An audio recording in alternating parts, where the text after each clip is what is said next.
Hi, എല്ലാവർക്കും നമസ്കാരം. അപ്പോൾ ഇലക്ഷൻ കഴിഞ്ഞു. ജനത്തിന് ഇഷ്ടമായവരെ തിരഞ്ഞെടുത്തു. അടുത്ത ഭരണത്തിനായി കാത്തിരിക്കുന്നു. കഴിഞ്ഞ 10 വർഷം ഭരിച്ച് ജനം ഇഷ്ടപ്പെടാതെ തെല്ലിത്താഴെയിട്ട ഇടതുപക്ഷം ഭരണത്തിൽ നിന്നും ഇറങ്ങുവാനും തയ്യാറെടുക്കുന്നു. ജനങ്ങൾ ഈ പ്രാവശ്യം വിശ്വസിച്ച് ഭരണമേൽപ്പിച്ച് അകത്ത് കടന്ന കോൺഗ്രസ്സുകാർ കഴിഞ്ഞ 2 ദിവസങ്ങളായി കാണിക്കുന്ന കാട്ടായങ്ങളെ കാണുമ്പോൾ ലജ്ജ തോന്നുന്നു. ഭരണം കിട്ടി വാതിൽ തുറന്ന് അകത്ത് കയറുന്നതിന് മുമ്പ് തന്നെ കൂട്ടത്തല്ലാണല്ലോ നടക്കുന്നത്. കാരണം 3 പേര് അധികാരക്കസേരയ്ക്ക് വേണ്ടി വടംവലി എന്നൊക്കെ പണ്ട് കേട്ടിട്ടേ ഉള്ളെങ്കിലും ഇപ്പം നേരിട്ട് കാണാൻ പറ്റി.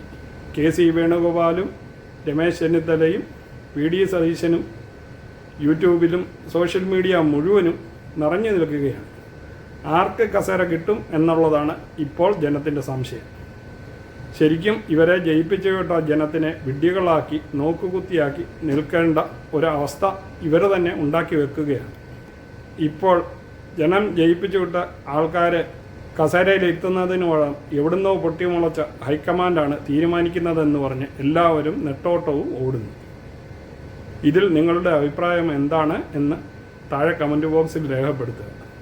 സ്വാഭാവികമായിട്ടും കഴിഞ്ഞ 10 വർഷം പ്രതിപക്ഷത്തിരുന്ന് കോൺഗ്രസിനെ നയിച്ച സതീശനാണ് എൻ്റെ വ്യക്തിപരമായ രീതിയിലുള്ള ഇഷ്ടമുള്ള വ്യക്തി.